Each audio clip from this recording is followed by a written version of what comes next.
I started out like I normally do, painting my canvas a base color, and here I've chosen a medium gray because this wolf is mostly blacks and whites and grays. So I'm just using my darkest value first, just mapping out where those dark areas are or the undertone of fur that is really dark. And then I'm just going to go back on top with a light color. So I'm going to use like a really light gray just to map out the lighter fur tones. And then I even go in with some browns and yellows, like mostly the yellow. He has a lot of yellow tones on his muzzle. So I will do that and then throw in some of those brown tones where I see them. So at this stage of the painting, all I'm focusing on really is just mapping out that fur. Just trying to see where those transitions are of fur color and just getting a base layer. I just want to cover up the entire thing with about where his fur is going to go. So you see that I'm changing direction of which way the fur is going. So I want to make sure that I'm just giving right now a general direction so that later on in the painting that just helps me. So you just want to have like a road map at this point. So here I'm starting to build up detail in the eyes.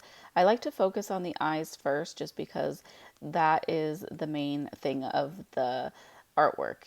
If you're doing wildlife or even people in portraits, you capture the personality and just the whole feeling through the eyes. So I like to start with the eyes first. So you'll see me bounce around just a little bit because I'll let, those layers of the eyes dry and then I'll work on another part for a second. But mainly I finish the eyes first completely and then I can build my painting around that. As I'm waiting for the eyes to dry, I'm working the corners of the canvas here because it's really blurred in the picture. You don't see too much detail. I'm just trying to get those complete because it seems like an easier area. So I'm just doing a little bit of transition of color there just to get that blurred effect. And then just going down with some more darks, building up the values there. So now I'm going in with some light and I'm really paying attention to my reference photo right here. This wolf is in the snow, so he's kind of wet, so his fur is clumping together in a certain way. So you want to make sure that you're paying attention to that too, not only like how long the fur is or how short it is, but also how it clumps together. How does the fur, sit on top of each other and come together? So now since the eye has dried completely, I am going on with my next layer and I'm just focusing right now on the irises and just trying to get the values there, the lights and the darks, and also making sure that you do those gray bits around the eye, like where his waterline is, because that really helps in your realism. And then, of course, the reflection and the catchlight in the eye is what always just really brings it to life and is my absolute favorite part of a painting.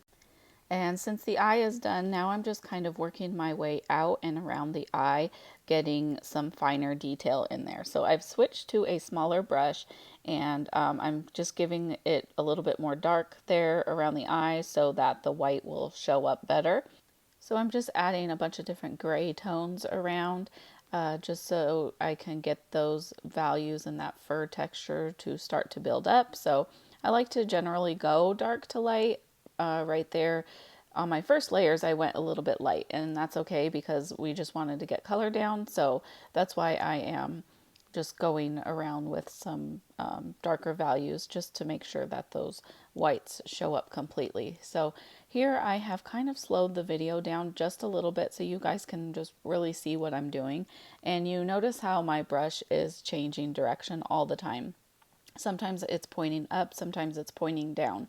And I'm creating different fur strokes with one brush. I'm using the same brush, but you see how by turning it differently and even by putting different pressure on the brush, I'm able to create all these different brush strokes. So that's something to keep in mind. And just to notice which direction that the fur is going. So you can see that right above the eyelid there, he has almost like some eyelashes. So like the hair there is kind of going down, and then above that, it's kind of curving up and around. And then right there in the corner of his eye, you can see where the fur changes and is starting to look like it's coming out and down at you. So yeah, so just really pay attention to that fur and which direction that it's going, because it's really important if you're working in realism. So I'm just going to repeat these steps in between his eyes and around his eyes to build up those fur layers.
To work on his muzzle, again starting with the darkest areas, just so I can build up those fur layers. So I'm starting with some black and brown and just putting a base layer, getting some of that fur texture in there, and as well as working on his nose at the same time since it's the same colors. I was using a medium flat brush to get those dark tones down on the muzzle and the nose, but now I have switched to a smaller round brush to get those yellow fur tones in there. And I'm working here and on the nose at the same time. And then I'm just going to go back in and add darks. So I am just going to go around with that dark brownish black color and just add in some darks wherever I think it needs, as well as glazing some areas with brown and grays. And this process of lights and darks and glazing is just repeated over and over until the fur looks thick and lush like I want it to. So I'm just going to leave you here to enjoy the rest of the video without me talking. So yeah, I hope you enjoy it and we'll see you soon. Pas de soleil, pas de soleil, pas de soleil, pas de soleil, pas de soleil, pas de soleil.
So all that's left is to sign this. So I hope you guys enjoyed this video and watching me paint this. If you want to follow me on Twitch, please do so. I stream live there 3 days a week, Tuesdays and Thursdays at 9 p.m. PST and Sundays at 11 a.m. PST. Thank you guys so much, and I'll see you next time. Bye.